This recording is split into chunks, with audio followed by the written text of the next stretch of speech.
atau hajru man arada as-sunnah wa zammur ra'yi wa taqlid. Di kesimpulan terakhir bahwa sesungguhnya kewajiban kita adalah menolak taklid dengan ittiba kepada Nabi alaihi salatu wassalam dan menghidupkan ijtihad yang mustaqim, yaitu yang lurus. Bagaimana ijtihad yang lurus? Adalah dengan mengikuti dalil.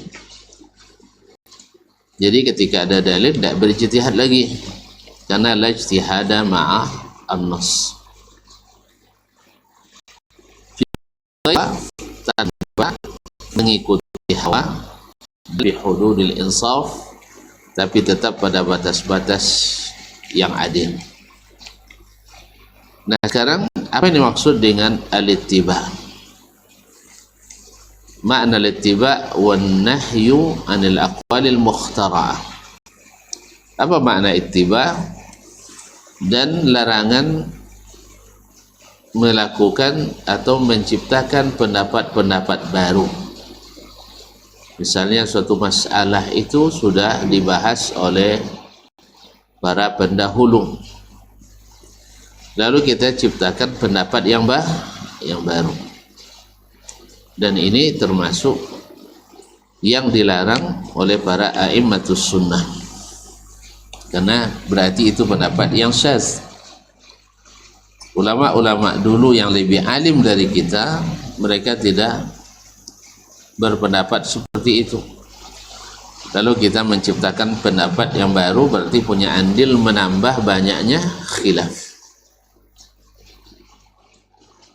Qala al-muallif rahimahullah hafizahullah wa ahlul hadis ala ma taqaddama zikru anhum annahum yarawna al-ijtihad, bahwa ahli hadis selalu memandang perlunya ijtihad.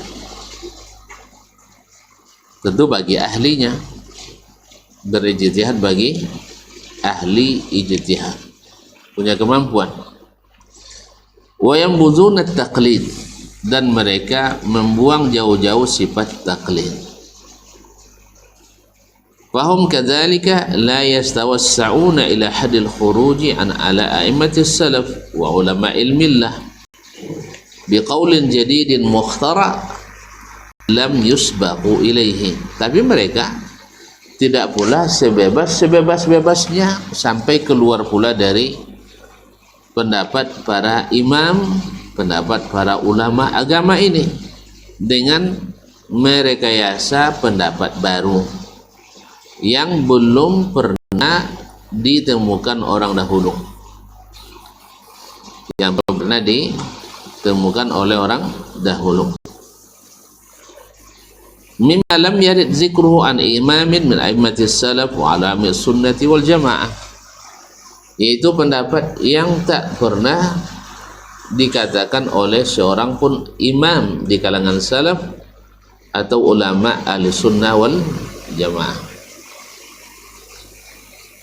Ma'asyarul kiram dirahmati Allah Subhanahu wa ta'ala, fa inna ma kana hathuhum al-ijtihad fil ittiba' wa taballugh fil fiqh bin nusus asy-syar'iyyah fi nitaqi tarki at-tafarrudi wa hadd ash-shuzuz bil aqwal. Mereka menghasung, memotivasi untuk berijtihad dalam rangka ittiba dan benar-benar tafaqquh terhadap nusus atau nas-nas syar'i, dalil-dalil syar'i. Binitaqi tarki tafarrudi wa hajri syuzuz bil aqwal, dan jangan sampai asing atau berpendapat eksklusif daripada para ulama, berpendapat eksklusif daripada para ulama. Ini kayaknya merindukan apa contohnya Ustaz itu ya? Apa contohnya? Pakai contoh juga. Hah? Banyak atau satu aja? banyak, wah habis nyawa namat ketiga laman malam. Nah, misal haji misalnya, ini kan haji selalu masalah yang berkembang terus dari sisi jumlah jemaah yang ingin haji. Saking banyaknya kita sampai mengantri 35 tahun. Sahih? Nah, lalu ada orang berpendapat yang tak pernah didapat oleh para pendahulu, supaya haji tidak padat seperti dulu, seperti sekarang ini, maka kita buat haji setiap bulan. Sah? Kan intinya, substansinya adalah pergi ke Mekah dengan niat melaksanakan haji. Paham? Dulu ulama tidak berpendapat seperti itu karena orang tidak seramai sekarang. Sekarang ramai. Ini contoh pendapat yang eksklusif tadi. Syaz. Nah, alasannya tadi Masjidil Haram atau Makkah tidak mampu menampung sebanyak itu. Nah, daripada orang tidak dapat bagian naik haji, kita buat haji setiap bulan. Bagus ya? Syekh? Bagus? Iya, kalau dihitung dengan retorika, iya. Dihitung dengan logika, masuk. Daripada lebih baik. Kan ilmunya itu. Tapi kalau berdasarkan dalil, itu adalah kemungkaran besar.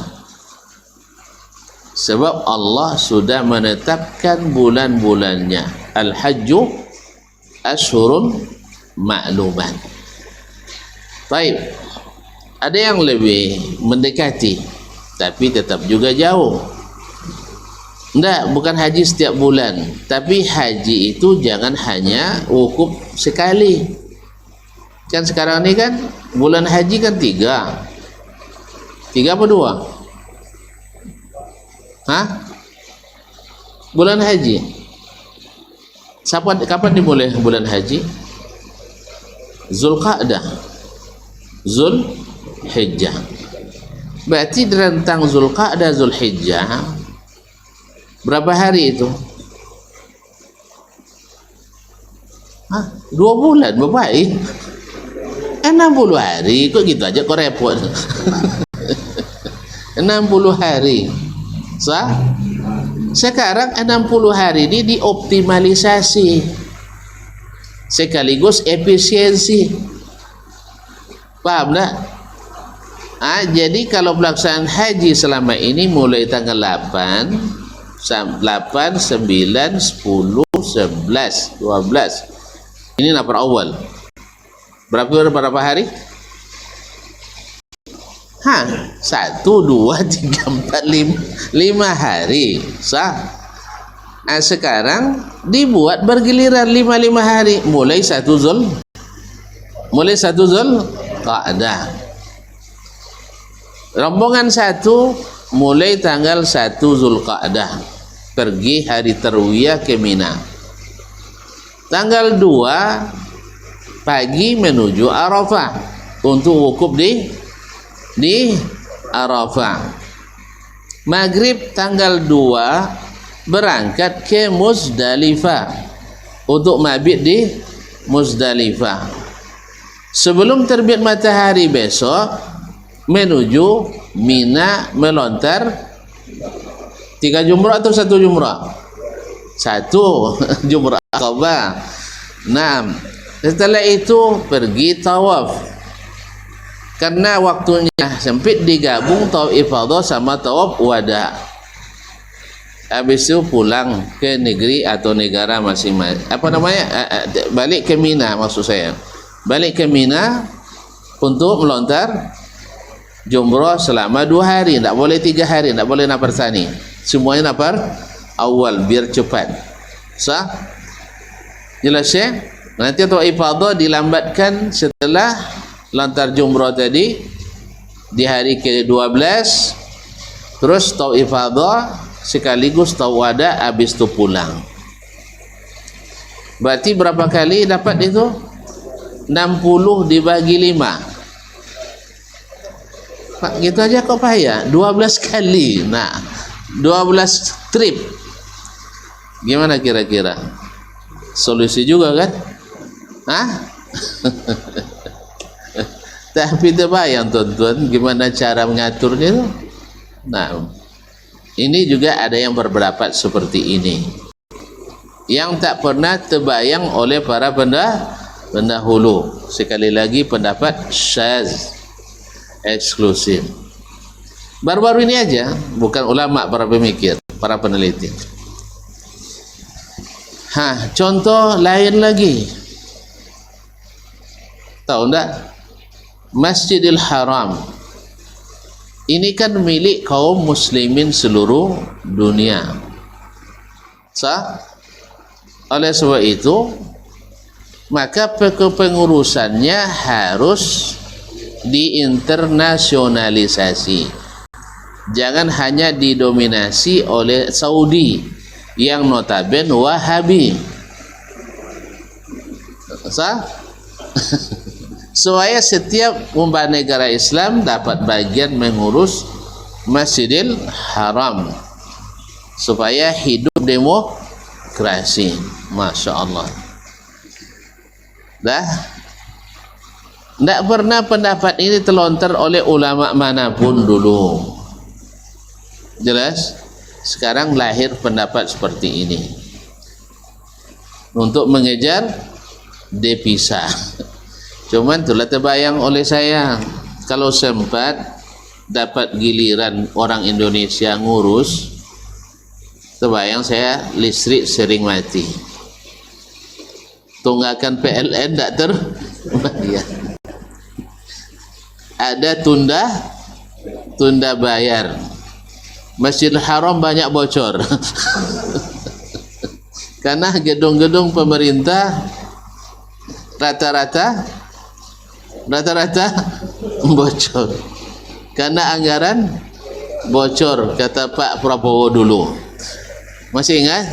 Mudah-mudahan tidak bocor lagi ini masa beliau. Masyarul kiram dirahmati Allah SWT. Nah, setuju nih? Setuju enggak kita ngurus Masjidil Haram? Enggak. Hah? Kan dapat, mana tahu tuan-tuan jadi cleaning service jadilah kan? Itu yang terbayang oleh saya, sebab operasional Masjid Nabawi saja setiap hari saja hanya 5 miliar per hari. Uang listrik Masjidil Haram per bulan hanya lebih kurang 78 miliar per bulan. Masjid Istiqlal yang sebesar itu per bulan besar, 300 juta. Sering tunda bayar. 300 juta kodok tunda bayar. Ini 78 miliar tidak pernah terlambat bayar. Makanya ikhwani kaum muslimin dan muslimat dirahmati Allah, memang para pemikir itu memang tidak perlu diperlukan betul pemikir. Karena banyak yang salah pikir. Yang diperlukan adalah orang yang mau bekerja. Nyoba pikir sesenang-senang je. Kan tinggal letakkan tangan di atas kening, atau mana-mana pikiran dosa. Nak buat ini, nak laksanakan ini, nak kerjakan ini, sah? Itu 1000 proyek selesai sejam. Sah? Tapi pas waktu di dunia nyata, suruh dia melaksanakannya, satu pun tak bisa dia kerjakan. Makanya para pemikir kata Bob Sodino tidak perlu. Yang perlu adalah para pekerja. Kita bukan kekurangan pemikir, tapi kurang orang yang mau bekerja. Usulan sebanyak-banyak di rapat. Ya dah. Usulan di rapat sangat banyak, tapi yang mau melaksanakan hanya segelintir saja. Kadang-kadang paling banyak usul itu paling ngeyel. Yang paling yang paling ngeleles. Nah, jadi oleh itu kaum muslimin dan muslimat rahmati Allah SWT. Dan nampak tuh contoh-contoh, tambah lah. Masih banyak contoh, cukup. Iya, saya sengaja bikin contoh yang kontemporer. Ada lagi yang mengusulkan haji ya supaya di negeri masing-masing. Alasannya sama, substansinya beribadah kepada Allah dimanapun boleh. Sah? Salat saja yang lebih utama dari haji boleh dilakukan dimanapun. Masa haji tak boleh? Oke, itu lagi ilmu daripada lebih baik. Dan ini juga tidak pernah ditemukan oleh para ulama kita dulu, tapi ditemukan oleh para penghayal kita di masa ini. Para penghayal kadang-kadang gara membuat penelitian seperti itu lupa dia solat. Nasallallahu alaihi wasallam. Dah paham kan? Dah paham? Jadi ini tidak boleh terjadi. Walaupun kita disuruh berijtihad, iya. Tapi kalau seandainya akan keluar daripada ijtihad para ulama, menciptakan pendapat baru yang tidak ada beralasan sama sekali, ini tidak boleh. Tidak boleh. Karena alhamdulillah hampir tidak ada satu masalah pun kecuali ulama sudah membahasnya. Membahas baik secara taksil maupun secara tafsil. Itu secara membangun fundamentasi hukumnya atau membahas secara rinci hukum masalah bermasalah. Oleh sebab itu tidak boleh kita keluar dari pendapat mereka. Makanya ijtihad kita pada hari ini bukan ijtihad mutlak, tapi ijtihad parsial, yaitu masih di lingkungan mazhab atau pendapat para ulama. Sekira dengan contoh-contoh dan nampak ya. Baik. Fakama qala al-Imam Ahmad rahimahullah nasihan li tilmizi Abil Hasan al-Maimuni. Seperti yang dinasihatkan oleh Imam Ahmad rahimahullah kepada muridnya Abul Hasan al-Maimuni. Apa dia bilang? Iyyaka an tatakallama fi mas'alatin laysa laka fiha imam. Jangan sekali-kali kamu berbicara tentang suatu masalah yang tak satu imam pun berpendapat di situ. Jadi jangan kamu berpendapat tanpa mengikuti seorang ulama, seorang imam yang berpendapat dalam masalah itu. Artinya masa antum lebih hebat dari mereka? Mereka tak menemukan itu atau mengatakannya. Nah, wal makna min hadza, makna daripada ini anna ghaliba masailil ilmi lam takhlu min ifta'is salafi fiha. Maknanya pada ghalibnya, pada umumnya seluruh masalah ilmu tidak akan luput dari pendapat dan fatwa para ulama. Seluruh masalah, hampir seluruh masalah. Wa kadzalika masailun nawazil, demikian juga dengan masalah kontemporer. Fahiya mundarijatun tahtal usulul lati hakama fiha as-salaf, pasti include dalam kaedah-kaedah umum yang telah dirumuskan oleh as-salafus salih. Nah, wa qala al-Imam Ahmad rahimahullah, Imam Ahmad juga mengatakan la yakadu syai'un illa wa yujadu fi min ashabin nabi ashabin nabi sallallahu alaihi wasallam, hampir tidak satu masalah pun kecuali didapatkan padanya riwayat dari sahabat Nabi alaihi salatu wassalam radhiyallahu anhum. Qultu, Syekh Amr Abdul Mu'im penulis mengatakan wa aktsaru min zalika anit tabi'in, dan tentu lebih banyak secara detail dari para tabi'in wa tabi'ihim dan para tabi'in. Fala yajuzu lil mar'i ay yukhalifa 'ammatul ummah, tak boleh seseorang menyalahi atau menyelisihi mayoritas umat itu. Artinya masalahnya sudah umum dibicarakan lalu kita keluar dari mayoritas mereka tersebut. Maknanya bukan pendapat mayoritas yang benar, bukan salah paham dah ya. Sekarang kan asal mayoritas pasti benar, bukan itu maksudnya. Bahwa seluruh umat muslim mengikuti pendapat para ulamanya semuanya, lalu kita keluar dari mayoritas ini, masuk golongan eksklusif yang tidak patuh pada pendapat para ulama. Artinya bahwa kita tidak boleh keluar dari pendapat para ulama itu. Bukan maksudnya kalau misalnya pendapat Syafi'i yang mayoritas pasti pengikut Syafi'i yang mayoritas berarti pendapat Syafi'i yang benar, bukan itu maksudnya. Paham ya? Kalau tidak paham saya ulang lagi.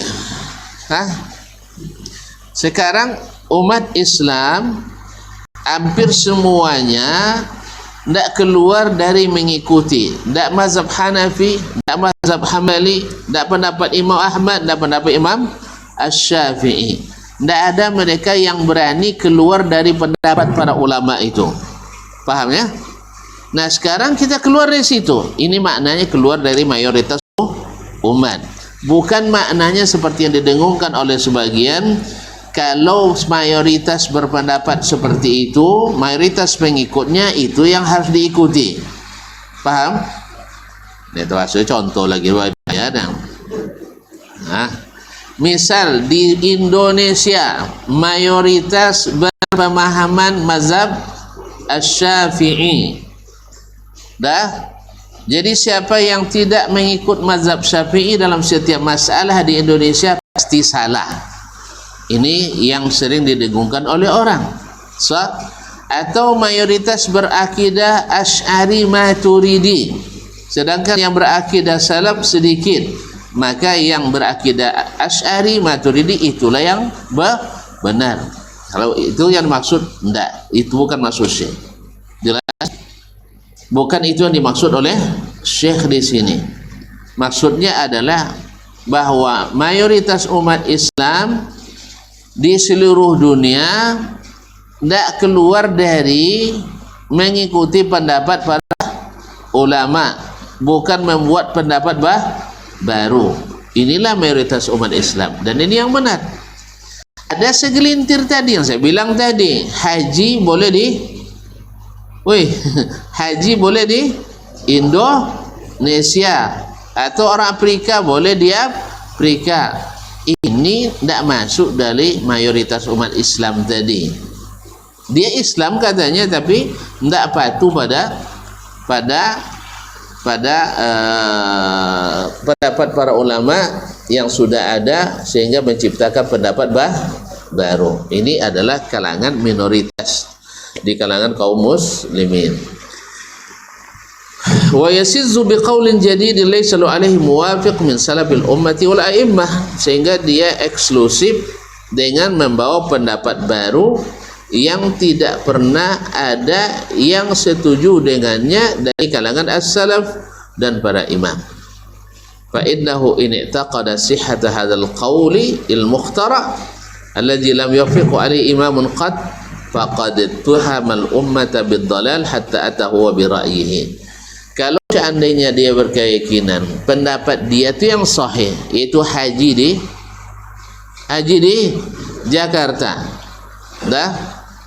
dianggap itu pendapat yang benar, padahal tak satu pun ulama yang menyetujui itu, berarti dia sudah menghukum umat ini selama ini dalam kesesatan sampai datang dia membawa kebenaran. Wa man qala bidzalik faqad khalafa ahla sunnati wal jamaah. Siapa yang berpendapat seperti itu sungguh telah berbeda dengan ahlus sunnah wal jamaah. Wabtada'a fid dini ma laysa minhu, dan membuat bid'ah dalam agama yang bukan bagian daripadanya. Bid'ahnya bid'ah apa namanya? Bid'ah apa namanya? Membuat haji di negara masing-masing, bid'ah apa namanya? Bid'ah hasanah. Bid'ah? Ini ada bid'ah hasanah? Ada enggak bid'ah hasanah? Tapi ada kata orang? Saya amati, ya mungkin salah saya, tapi tolong kalau salah perbaiki aja.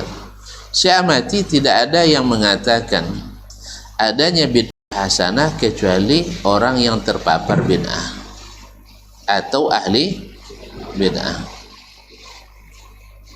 Nah, benar tak pernyataan saya ini? Jangan ngangguk-ngangguk dulu, periksa dulu. Nanti salah saya banyak pula pengikut saya dalam kesalahan. Nah, tolong periksa ya. Tolong periksa atau tanya kemanapun. Ustaz Dasman buat pernyataan bahwa setiap yang mengatakan adanya bid'ah hasanah mesti terpapar bid'ah. Berarti Imam Syafi'i terpapar bid'ah? Tidak. Imam Syafi'i ketika menyebut ada bid'ah mahmudah, dia bicara tentang bid'ah menurut bahasa, bukan menurut istilah. Maka Imam Syafi'i tak terpapar bid'ah. Demikian juga ketika Ibnu Hajar dalam Fathul Bari rahimahullah, dalam sebagai pernyataannya dia mengatakan juga dalam sisi bahasa. Sedangkan bid'ah menurut istilah dia katakan seluruh bid'ah itu adalah dhalalah. Tapi orang salah memahami juga pendapatnya. Umar bin Khattab kata orang dia imam ahli bid'ah. Sahih? Ya Ustaz jawablah. Ada orang mengatakan Umar bin Khattab adalah imamul bid'ah. Imamnya ahli bid'ah. Nah, gimana, setuju? Kan dia mengatakan nikmatul bid'atu hazihi, sebaik-baik bid'ah adalah ini. Berarti dia membaikkan atau menganggap bid'ah itu hasanah. Sekali lagi, kalau kita ikuti dan teliti dan amati pernyataan Umar ini adalah juga menurut bahasa. Sebab apa? Dia mengatakan itu kepada amalan yang sebelumnya dilaksanakan oleh Nabi lalu ditinggalkan oleh Nabi karena sebab tertentu, dan ketika sebab itu sudah hilang maka dia kembalikan menghidupkannya, yaitu solat tarawih berjamaah di bawah satu imam. Pernah dilakukan Nabi dengan sahabat? Pernah. Berarti sunnah atau tidak? Sudah nasakh atau belum? Belum, karena Nabi sebutkan alasan. Saya sengaja tidak ikut lagi solat berjamaah tarawih dengan kalian karena takut nanti kalian terlalu ini bahasanya dari saya nih, terlalu bersemangat nih bahasanya dari saya. Karena memang mereka bersemangat. Kan di malam pertama Nabi solat sampai hampir tidak bisa sahur. Lupa ya. Nabi solat tarawih dengan sahabat selepas Isya sampai menjelang subuh, bukan menjelang sahur, sampai menjelang subuh, bukan sahur, bukan. Itu jam 3 tuh. Nah, mulai yang teriak-teriak sahur kan? Bukan. Sampai menjelang subuh, sampai hampir-hampir sahabat tidak sempat sahur. Inilah solat malam mereka.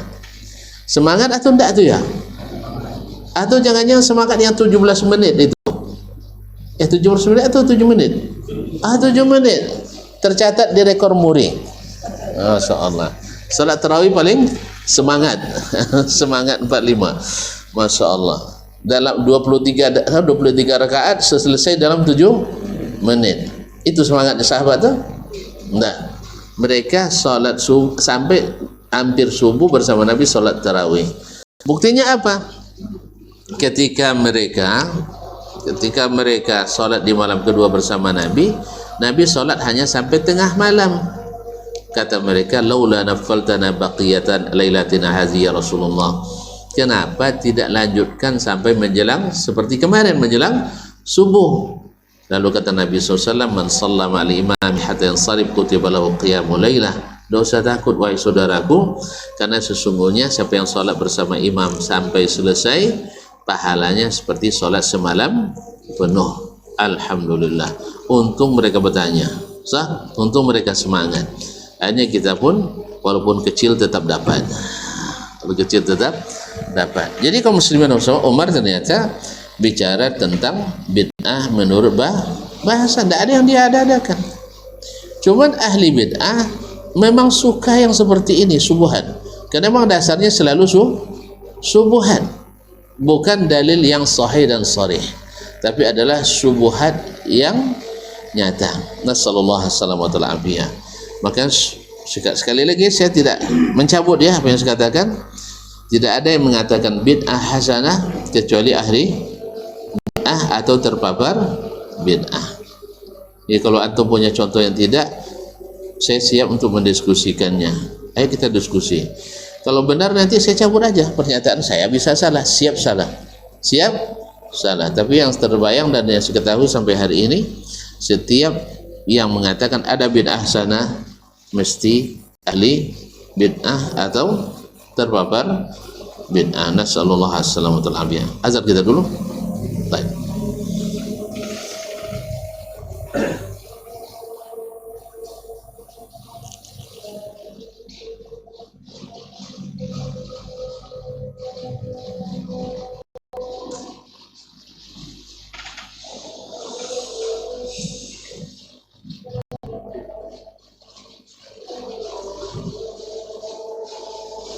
Allahu Akbar, Allahu Akbar, Allah. Allahu Akbar, Allahu Akbar. Allah. Ashhadu an la ilaha illallah.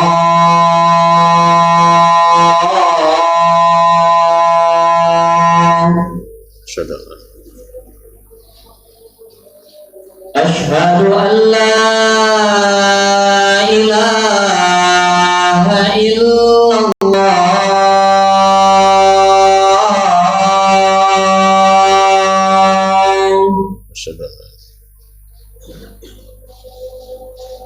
Ashhadu anna Muhammadar Rasulullah.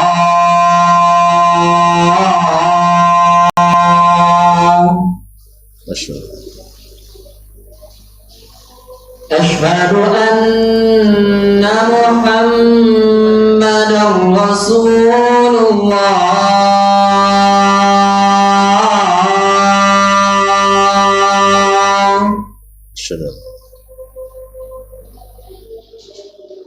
Hayya 'alas salah.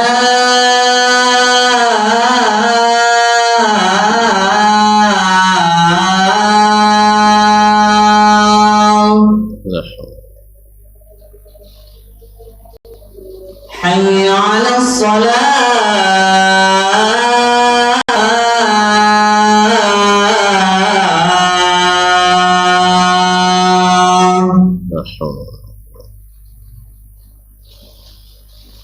Hayya 'alal falah.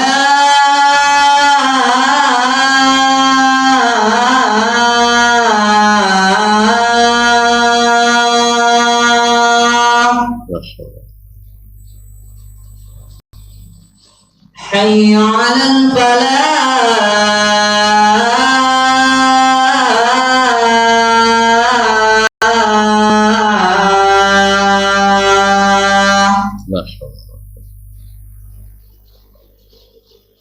Allahu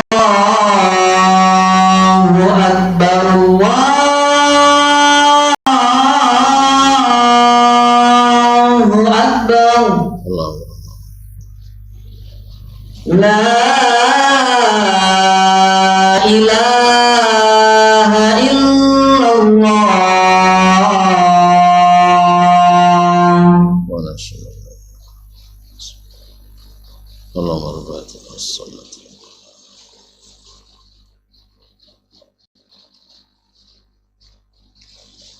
Baik, kaum muslimin, kaum muslimat dirahmati Allah SWT.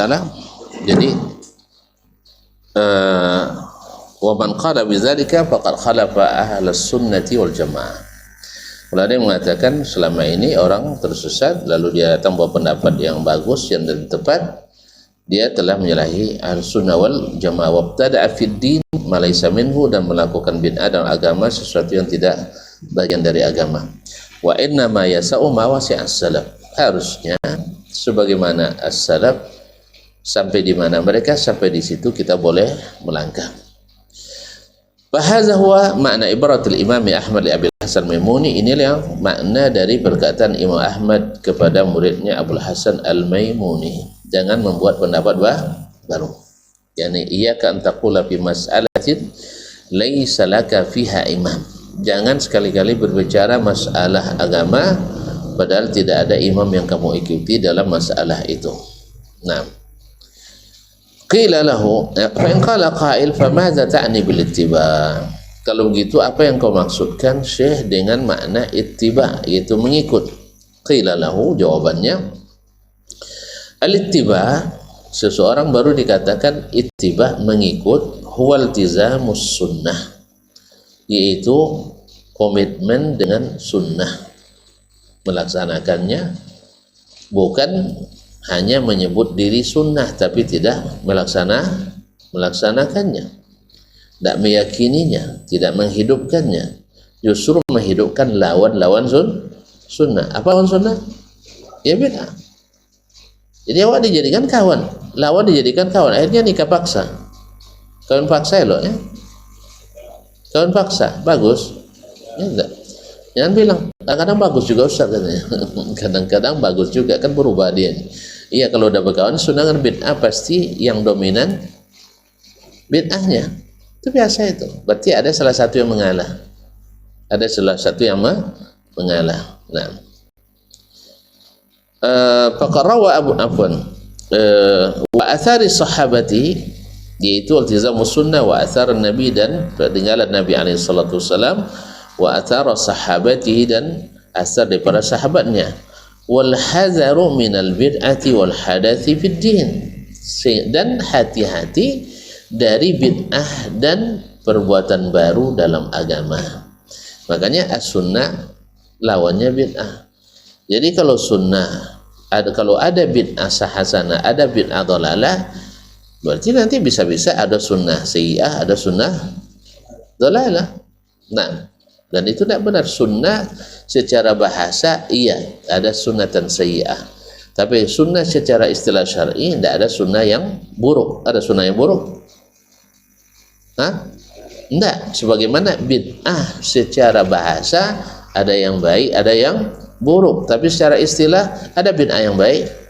Enggak ada. Demikian juga sunnah. Sunnah secara bahasa ada sunnah yang baik, ada sunnah yang buruk. Jelas? Enggak jali itu Pak Sodi, contoh. Kau sebida muslimat dimati Allah. Kan ada dalam hadis Nabi, man sanna fil islami sunnatan hasanah falahu ajruha wa ajru man amila biha la yanqusu min ujurihim syai'a. Siapa yang menyunahkan di dalam Islam suatu sunnah yang baik, maka dia dapat pahalanya dan pahala orang yang mengikutinya tanpa mengurangi pahala orang itu. Nah, kalimat sunnah di sini secara bahasa dimaknai dengan siapa yang mencontohkan. Kalau mencontohkan berarti dia yang pertama, dia yang memulai. Maka diartikanlah sunnah di sini dengan mengada-ngada suatu jalan yang baik dalam agama. Taib. Nah, mengada-ngada suatu jalan yang baik dalam agama ini makna bahasa atau makna istilah? Makna bahasa. Apa sebab? Yang dilakukan oleh sahabat yang karenanya hadis ini keluar adalah berinfak dengan jumlah yang banyak. Apakah berinfak dengan jumlah yang banyak itu bid'ah secara bahasa? Secara istilah. Saya ulang kembali. Inilah mulai ngantuk tuan-tuan. Atau jangan-jangan karena hujan sudah berhenti mau pulang. Tidak apa-apa, saya siap pulang. Datang aja mau, apalagi pulang. Nah, kaum muslimin muslimat, saya ulang. Kalimat sanna dalam bahasa Arab bisa diartikan sama dengan bid'ah. Tahu enggak? Yaitu mengada-ngada suatu jalan kebaikan, mencontohkan jalan ikan. Paham? Nah, sekarang hadis ini ada sunnah hasanah, ada sunnah sayyi'ah. Karena lanjutannya wa man sanna fil islami sunnatan sayyi'atan fa alaihi wizruha wa wizru man amila biha aw tabi'aha la yanqusu min auzarihim syai'a. Siapa yang mencontohkan sunnah yang buruk, sunnah yang buruk dalam Islam, maka dia dapat dosanya dan dosa orang yang mengikutinya tanpa mengurangi dosa orang itu. Nah, kalimat sunnah sayyi'ah ini atau pembagian sunnah kepada hasanah dengan sayyi'ah, mungkin tak maknanya sunnah menurut istilah syar'i? Hah? Paham pertanyaan? Paham pertanyaan dulu baru jawab. Nah, mungkin tak pembagian sunnah hasanah ke sunnah sayyi'ah yang dimaksud adalah sunnah menurut istilah syar'i? Nah, dah mulai takut jawab. Saya ulang. Nyapa sunnah menurut istilah syar'i itu? Oh, di situ. Maka jangan meragu jawab. Yaitu perbuatan Nabi, perkataan Nabi, persetujuan Nabi. Ada baik dan buruknya? Ada perbuatan Nabi yang buruk, ada perkataan Nabi yang buruk, ada contoh Nabi yang buruk? Enggak. Berarti pembagian sunnah sayyi'ah sunnah hasanah di sini menurut apa? Menurut bahasa, bukan menurut istilah. Makanya menjadikan ini sebagai contoh atau sebagai dalil untuk melegalkan bid'ah hasanah juga tidak hasanah. Paham? Bahwa menjadikan ini dalil untuk melegalkan bid'ah hasanah ternyata juga tidak hasanah. Apa sebab? Karena ini sekali lagi menurut bahasa. Kalau udah bahasa kita semua sepakat. Ada sunnah sayyi'ah, ada sunnah hasanah. Sebagaimana ada bid'ah hasanah, ada bid'ah mahmudah dan mazmumah, ada. Tapi kalau sudah bicara tentang sunnah, tidak mungkin ada sunnah yang sayyi'ah kalau menurut istilah. Sebagaimana bid'ah, tidak ada bid'ah menurut istilah syar'i yang hasanah. Paham? Jadi tidak ada sunnah yang sayyi'ah kalau istilah syar'i, dan di sebaliknya tidak ada bid'ah yang hasanah menurut istilah secara syar'i. Tapi secara bahasa dua-duanya masuk. Jelas? Alhamdulillah. Kalau udah jelas pulanglah kita dulu. Cuman belum selesai lah. Jadi makna ittiba, mengikut itu maknanya adalah iltizamus sunnah. Tahu tuan-tuan mana iltizam itu? Kita kalau mengaji terus dengan guru sampai 2 tahun 3 tahun namanya apa? Mulazamah. Makna mulazamah? Ikut kajian secara rutin. Itu namanya mulazamah. Jadi iltizam as-sunnah artinya rutin menghidupkan sunnah. Artinya bagian tak terpisahkan dari kehidupan beragama ini. Makanya siapa yang iltizamus sunnah, apa makna iltizamus sunnah? Termasuk iltizamus sunnah itu adalah komitmen. Misalnya kalau kamu ikut keluarga kami, misalnya ya, tak boleh makan super mie misalnya. Lalu dia bilang altazimu zalik, saya siap komitmen dengan itu. Jelas? Artinya kalau ada orang yang kasih super mie, dia terima atau enggak? Enggak. Contohnya, atau contoh lain, kalau kamu masuk perguruan kami, perguruan silat misalnya, Anda tidak boleh masuk perguruan lain. Oh, dia bilang altazimu dzalik, saya ikuti itu. Atau misalnya perkataan seseorang lazimnya batil. Misalnya kamu mengakui Allah di atas, ya, berarti mengakui juga konsekuensinya. Tunggu dulu, apa konsekuensinya? Kalau di atas dia perlu tempat, lalu kata antum katakan iya, berarti antum mujassimah atau musyabbihah. Tapi kalau antum katakan enggak, la altazim, saya tidak komitmen dengan lazim itu karena saya tidak berkeyakinan seperti itu, berarti anta ghairu malzumin bihi. Ini kalimat lu dari kalimat iltizam, artinya lazimnya. Sampai dalam bahasa Indonesia pun sudah menjadi kalimat Indonesia. Ini sudah lazim nih. Apa makna sudah lazim? Sudah biasa dan sudah umum. Nah, kalau orang umumnya, lazimnya, biasanya berlaku sesuai sunnah, itu namanya ittiba'us sunnah. Paham? Mak sejoleh itu dia paham coba. Nah, tapi kalau dia kadang-kadang iya, kadang-kadang tidak, tidak bisa dikatakan dia iltiba'us sunnah. Kapan dia sesuai akal, masuk, tak sesuai akal, tolak, sesuai selera, dimakan, kalau tak selesai ditinggalkan, tidak. Berarti dia ghairu multazim bis sunnah. Walaupun makanya saya katakan kadang-kadang orang mungkin dari 100 masalah sepakat sama kita, tapi ada masalah besar yang memisahkan jalan kita. Sah? Baca Quran rajin, solat masjid rajin, solatnya sama, cuman hatinya, keyakinannya berbeda. Satu masalah saja sudah menghabiskan semuanya. Apa itu? Apa contohnya? Ya Syekh, apa contohnya? Kita mencintai seluruh sahabat termasuk Ahlul Bait, sah? Lalu yang salat di samping kita ini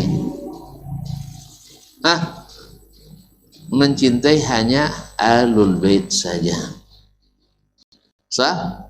Terus berpisah tidak jalan kita? Ini masalah kecil, masalah besar. Makanya amalan-amalan tadi, haji, umrah, sedekah, kemurah senyum dan sebagainya, hilang semua gara-gara itu. Karena jalan sudah berbeda. Jelas ya? Ini masalah besar. Kita mengatakan bila menghadapi pemerintah yang zalim, apa yang disuruh? Sabar. Nah, kawan kita Masya Allah sholat malamnya sampai menjelang subuh, ya bangun menjelang subuh. Nah, baca Qur'annya sampai kita minder kepadanya. Cuman saya di masalah ini kita sabar kalau pemerintah sudah adil. Kalau masih zalim tidak boleh sabar, harus dilawan. Sah? Kalau sudah adil tidak sabar namanya boleh cuh. Kalau sudah adil namanya syukur. Sabar itu ketika dia zalim. Maka kata Nabi sallallahu alaihi wasallam, isbir walau akhadha malak, dia ambil hartamu, sabar walaupun dipajaknya, kita sabar. Sah? Kan dia ambilnya harta kita secara batil kan dengan pajak. Coba kita ambil dengan zakat, adil dia, tapi ambil dengan pajak, zalim. Terus gimana caranya? Sabar. Tuh bayar. Ya kalau nak pakai ya bayar, kalau enggak sah. Kalau nama tuan-tuan nak masih pakai rumah tuh bayar PBB-nya. Perserikatan bangsa-bangsa. Kalau nak pakai motor bayar pajaknya, pakai mobil bayar pajaknya. Kalau nak makan bayar pajaknya. WC pun bayar pajak. Zalim, iya. Tapi disuruh sabar. Kalau sudah adil disuruh bersyukur, berterima kasih, kita doakannya. Tapi sama saya ternyata kita walaupun sama sholatnya, bahkan lebih rajin sholatnya, rajin berkorban, tapi masalahnya di sini dia membelakangi sunnah Nabi alaihissalatu wassalam. Yang 100 item tadi yang benar bisa rusak gara-gara satu penyakit ini. Makanya badan kita sehat, jantung sehat, ginjal sehat, ini sehat semua ya. Tiba-tiba pikiran tidak sehat. Rusak tidak semuanya? Pikiran tidak sehat. Dah putus tali aki katanya. Dah bahaya tu. Sahih? Semua yang lain sehat misalnya, tiba-tiba jantung tidak sehat. Makanya satu penyakit merusak semua yang sehat. Misal 10 orang sehat disatukan dengan satu yang berpenyakit, yang sakit sembuh atau yang sehat sakit? Itu. Makanya jangan cari penyakit. Caranya apa? Ikut, ittiba. Apapun konsekuensinya tetap ikut. Sah? Karena tidak ada pekerjaan tanpa konsekuensi. Nah, kalau antum tidak siap itu berarti antum bukan muttabi, tapi jangan-jangan jadi mubtadi. Nah, jadi iltizam, dah tak paham makna iltizam sudah, sehingga disebutlah orang yang taat itu multazim bis sunnah. Walaupun istilah ini sebenarnya kurang dikenali karena salaf dulu. Orang dulu lebih menyebut i'tisam bil kitab was sunnah, walaupun maknanya tidak jauh beda. Al-i'tisam daripada al-ismah, yaitu menjaga diri dengan Al-Quran dan sunnah. Kalau menjaga berarti kita berada di bawah dalam pagar Al-Quran dan sunnah. Atau mereka menyebutnya dengan tamassuk bil kitabi was sunnah. Apa makna tamassuk? Yaitu berpegang teguh supaya jangan lepas. Karena banyak gelombang dan ombak, tsunami, syubhat dan syahwat, maka pegang Al-Quran dan sunnah biar selamat. Taib kaum muslimin dan muslimat, wal hazar minal bid'ati wal hadathi biddin, dan hati-hati daripada segala bid'ah dan hal-hal yang diada-adakan dalam agama. Faqarawa Abu Dawud As-Sijistani fil Masail, murid Imam Ahmad Abu Dawud As-Sijistani penulis As-Sunan mengatakan dari Imam Ahmad bin Hanbal rahimahullah annahu qala al-ittiba', yang definisi ittiba' mengikut itu ayatabi ar-rajulu, seseorang mengikuti maja'ani Nabi sallallahu alaihi wasallam, apapun yang datang dari Nabi sallallahu alaihi wasallam, wa an ashabihi, dan dari sahabat-sahabatnya, thumma huwa min ba'di tabi'ina mukhayyar. Adapun setelah tabi'in, seseorang boleh memilih mana pendapat dia. Tapi kalau sahabat dan para tabi'in, karena tabi'in baru dikatakan tabi'in bila mengikuti sahabat dengan benar. Adapun ahli bidah, mereka walaupun hidup di masa tabi'in tapi tidak disebut dengan istilah tabi'in. Maka kalau kita lihat para ulama Ahlussunnah ketika menyebutkan para ulama Ahlussunnah di masa tabi'in, tidak ada nama ahli bidah di dalamnya. Kalaupun disebutkan pasti diberikan catatan. Bahkan tidak sedikit ulama Ahlussunnah sendiri karena tertuduh, mungkin karena dekat dengan ahli bid'ah, mungkin karena pernah duduk dengan ahli bid'ah, atau mungkin karena pernah berguru ahli bid'ah, ada catatannya kadang. Ada catatannya walaupun tidak sabit sebenarnya.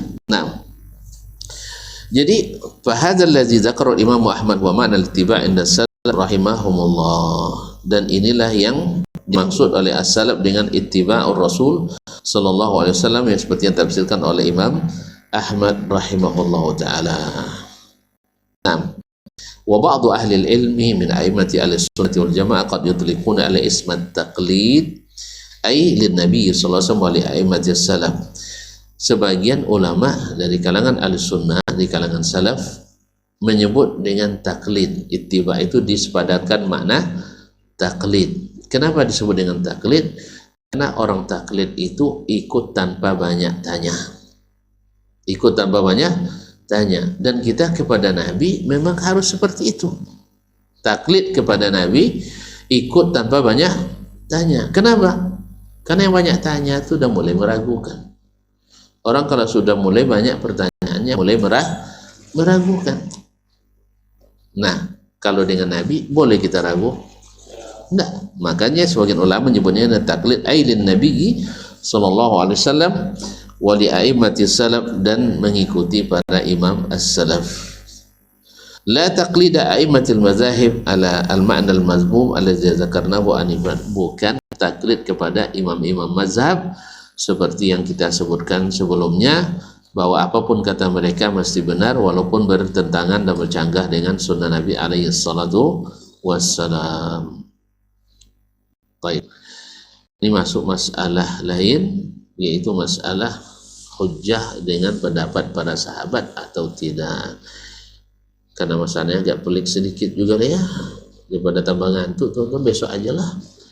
Sah. Sekarang cukup dah dulu taklid kepada Nabi alaihi salatu wassalam, atau lebih tepatnya ittiba. Tapi disebut taklid tidak masalah, karena taklid ke Nabi tidak taklid buta, tapi taklid melihat. Karena apa? Karena Nabi itu terbukti benar semuanya, dan ijma' ulama mengatakan semua hadis yang benar, semua hadis yang sahih pasti benar. Tak apa lagi kita bahas. Dan Nabi sudah menerangkannya dengan apa? Dengan perkataannya, dengan perbuatannya, dan dengan takrir, yaitu menyetujui sahabat melaksanakannya. Oleh sebab itu kita ikuti saja mereka, jangan banyak tanya. Wabillahi taufiq hidayah. Jangan banyak tanya.